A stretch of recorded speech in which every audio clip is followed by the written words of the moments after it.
Voltamos para continuar a nossa conversa com o professor Cristóvão Duarte, da UFRJ, e com Sávio Raeder, geógrafo do Observatório de Favelas. Como prometemos, iríamos definir, afinal de contas, qual é o trabalho do observatório no sentido da promoção das ações da própria comunidade, não é isso?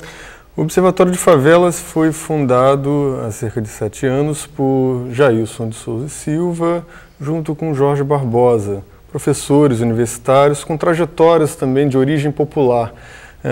Esse, inclusive, é um dos aspectos de trabalho, esse é um dos temas de trabalho do Observatório. De que modo os jovens de origem popular, eles vão à universidade, fazem mestrado, fazem doutorado e regressam aos seus espaços populares de modo a pensá-los, de modo a estruturar ações que visem a melhoria desses espaços. O Observatório de Favelas, ele tem muito desse objetivo. Ele trabalha no campo da pesquisa e no campo do monitoramento e avaliação de políticas públicas. E se divide essas ações em 3 eixos: o da comunicação popular, o dos direitos humanos e do desenvolvimento territorial. No campo da comunicação popular, a principal questão trabalhada pelo Observatório é a questão da representação. Tem-se hoje que um dos principais limites a uma intervenção adequada das políticas públicas nas favelas é a representação estereotipada. São essas imagens negativas associadas à favela, um espaço de ausência, onde falta saneamento, onde falta emprego, onde falta possibilidades de uma vida melhor. Violência, no caso, né? E abunda a violência, né, como a marca hoje principal da favela, como espaço dominado por... Como se só tivesse violência, né? Como se só tivesse violência. No eixo dos direitos humanos, o debate gira justamente em torno disso. Como você pensa políticas de segurança pública, como você pensa o respeito aos direitos do cidadão dentro da favela, em políticas públicas que sejam contempladas de maneira adequada para a favela, e no campo do desenvolvimento territorial, de que modo você pensa ações integradas no campo do urbanismo, no campo de outras ações sociais, de modo que aquele território, aquele espaço popular possa se desenvolver sustentavelmente de maneira integrada. Esses são os eixos de ação do Observatório. Eu acho importante, pois não, se você me permite, à vontade, dizer o seguinte, que o Observatório, ele marca, a criação do Observatório, o trabalho do Observatório, do meu ponto de vista, marca um salto qualitativo nas pesquisas sobre favela. O Observatório é hoje um dos principais interlocutores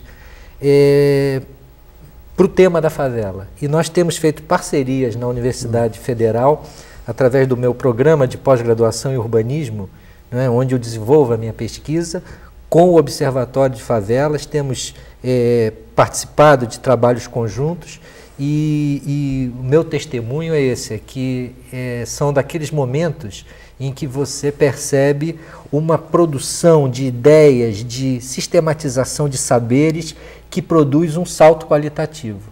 E a partir dessa interlocução, eu acho que a gente consegue avançar significativamente nas nossas pesquisas e no nosso entendimento das favelas.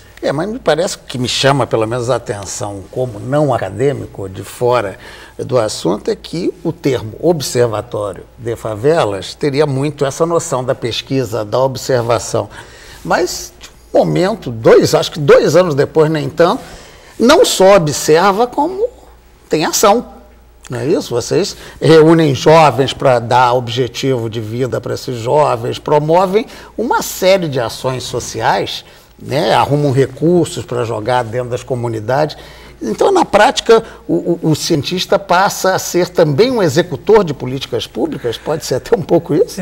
Em alguma medida, sim, o Observatório faz isso. Ele busca inovações urbanas, estimular inovações em grupos da sociedade que possam transformar a realidade dos territórios. Por exemplo, como a gente tem na Maré, uma parceria forte com a Redes. e com Vida Real. O Vida Real trata de jovens que em algum momento de suas vidas passaram pelo tráfico de drogas e que hoje buscam a sua ressocialização, buscam de alguma forma outros modos de vida fora do tráfico de drogas. São ações como essa que o Observatório desenvolve em parceria com a universidade, com outros grupos como o AfroReg, o Nós do Morro, a CUFA, que hoje estruturam uma rede na sociedade civil capaz de criar novas representações sobre esses espaços, mostrar vida nesses espaços e, de alguma forma, intervir nas políticas públicas com soluções inovadoras. Bem, no campo, o professor Cristóvão aqui falava da questão da mídia. Nesse campo, talvez a gente tenha muita lembrança de que algo novo acontece nas favelas através de um movimento cultural, e cada vez mais esse trabalho social se faz pela cultura. Aí você vê Nós do Morro, artista, aí logo vem aquele espanto, como sair um artista da favela. E eu citava no início do programa, e vou colar aqui, nas favelas já está, por essa pesquisa, pelo menos em Parada de Lucas e Vigário Geral, que foi a AfroReg que fez, 27% já é uma margem de moradores com trabalho por conta própria. E nem sempre só na sua casa, com uma visão de empreender negócio. Não é exatamente o que o Sebrae fala para a cidade do asfalto? Então, mais uma vez, naquela sua teoria da reestruturação da cidade antiga, a favela está saindo na frente? Eu conto sempre uma história que é o seguinte, a coisa de 2 anos atrás nós estávamos com um grupo de estudantes na favela da Maré, inclusive, visitando várias comunidades. Foi um sábado inteiro que nós passamos na favela e almoçamos lá, teve um almoço feito pela Associação de Moradores da Vila do Pinheiro. E teve uma hora que um aluno chegou para mim e falou assim: professor, ele nunca tinha pisado numa favela. Ele falou assim: eu nunca pensei que eu fosse encontrar isso que eu estou encontrando aqui. Eu falei assim: o que é? Ele falou assim: eu me sinto mais seguro aqui do que na rua onde eu moro, no Leblon. E aí a ficha já estava caindo e tal, mas eu comecei a perguntar por ele, mas explica melhor isso. Ele falou assim: não, porque aqui todo mundo se conhece. Eu já estou me sentindo parte dessa favela aqui, já conheço as pessoas já... E é uma festa permanente, então aqui você se sente protegido. Quando eu saio na minha rua, não tem ninguém que olhe por mim. Eu estou exposto a todos os perigos. Não conhece nem o vizinho de porta. Não conhece nem o vizinho de porta. Então, são 2 modelos diferentes de cidade. Então, quando você dá esses dados dessa pesquisa aí, só confirmam essa vitalidade, esse dinamismo, esse empreendedorismo, para usar uma palavra que está muito na moda. Né? O Sebrae faz uma enorme campanha com isso. E baseado nessas relações de vizinhança, nessas redes de solidariedade que fazem, que cimentam a força da favela.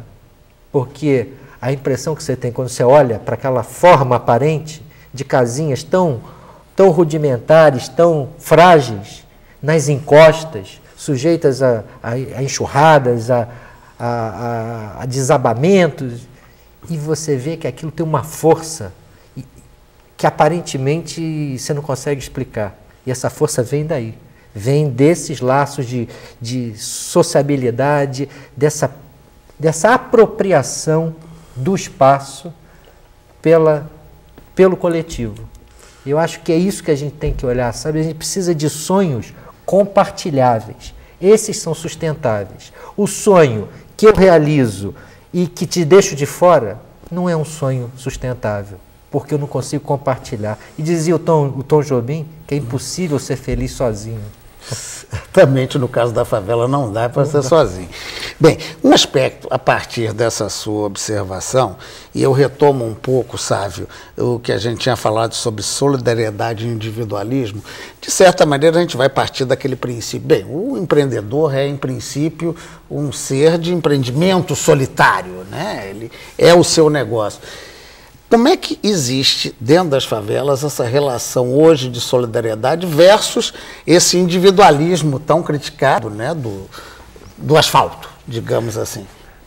As favelas são marcadas muito também pela escassez de alguns elementos, né? Isso é inegável, né? A necessidade de você ter, por exemplo, que deixar o seu filho na creche com outra pessoa, numa creche, mas você não tem o recurso para colocá-lo numa creche, faz com que, por exemplo, se desenvolva estratégias do tipo, uma mãe vai cuidar do seu filho para você, né, para você poder ir trabalhar. São estratégias de solidariedade, são estratégias que, dentro da escassez, dentro da necessidade, são desenvolvidas. A ideia de que os vizinhos podem um levar o bolo um para o outro, um dia um lava a roupa para o outro, são impensáveis fora desses espaços que não a favela. E são estratégias perfeitamente legítimas, são estratégias de cooperação, estratégias que a cidade toda precisa. Em muitos casos, essas favelas demonstram que creches que surgem, na verdade, de auxílio de uma mulher a outras, acabam virando uma coisa institucional, quer dizer, algumas apoiadas pela prefeitura, outras por iniciativa. Vocês estimulam isso também nesse trabalho, essa solidariedade transformada em negócio? O papel do observatório é mais revelar essas estratégias, né? De que modo essas solidariedades, de que modo os grupos se organizam, de que modo essas inovações, essas coisas belas e produtivas que a favela oferece, podem mostrar à cidade que há esperança, né? Uma outra cidade é possível, né? Bem, com toda essa coisa, o sonho aqui está comum aos nossos dois convidados, a ideia de uma outra cidade, de um sonho que seja possível. A realidade mostra que, e também, mais uma vez, citando pesquisa, eu estou entrando na linha aqui dos pesquisadores, em grandes casos, né, nesse trabalho dos negócios, né, as pessoas não têm assim uma possibilidade muito grande de receitas semelhantes à do asfalto. Ganham menos quando são, e é o que a pesquisa prova, da mesma tipo de formação, mas por ser favelado ganha menos. Que nem aquela história da mulher que, por ser mulher, ganha menos que o homem. Por que isso? Bom, eu não sou especialista, né, nessa área aí. A gente infere, a partir dos dados que reúne, que você tem uma sociedade, a sociedade brasileira, ela se biparte em duas, né? Historicamente, a sociedade brasileira se constituiu em duas metades, uma para mandar e outra para servir. E isso gerou dois mundos diferentes, né, que conviveram durante muito tempo. Se você pegar as gravuras do Debré do século XIX e olhar as ruas do Rio, estão cheias de pobres, de ricos, escravos, brancos, senhores. As classes sociais diferentes ainda conviviam no mesmo espaço, juntas, né? O que não significa que tinha menos opressão, né? Não tem nada mais odioso que a escravidão que prevaleceu no Brasil por tantos anos. Fim da escravidão, coincidentemente, começa um processo de separação no espaço entre pobres e ricos. Essa classe que nasceu para mandar e a outra que nasceu para servir, né, como reproduzindo o esquema dual do feudalismo, né, você tem a separação do território. Você tem os que não são convidados para o banquete e que só podem chegar se estiverem vestidos de copeira, de empregada doméstica, de motorista, né? Se tiverem dentro seguindo um script pré-definido, aí podem conviver ali, mas sabendo qual é o seu lugar. E as favelas cresceram à margem disso, né? Foram a resposta dos pobres para essa exclusão. E eles construíram outro mundo. Eu gosto de lembrar que no início eles subiram os morros, porque isso é importante também dizer, né? Que eles não surgiram no morro, porque o preconceito chega a um ponto de achar que de repente um dia amanheceu e apareceu uma favela lá em cima. Eles subiram para lá, subiram carregando os restos dessa sociedade que os excluía, né? As primeiras favelas eram feitas com material de demolição, com telha de zinco furada, não é? Com restos inservíveis, com o lixo da sociedade industrial, eles construíram os primeiros barracos, não é? Aquela do teto de estrela, o teto de zinco, o chão de estrelas que projetava. Hoje a gente chama esse procedimento de ecologicamente correto, né? Reciclagem e tal. E assim começou esse processo, que virou uma outra cidade, um outro mundo. E hoje o grande desafio é a gente pensar em construir uma só sociedade, né?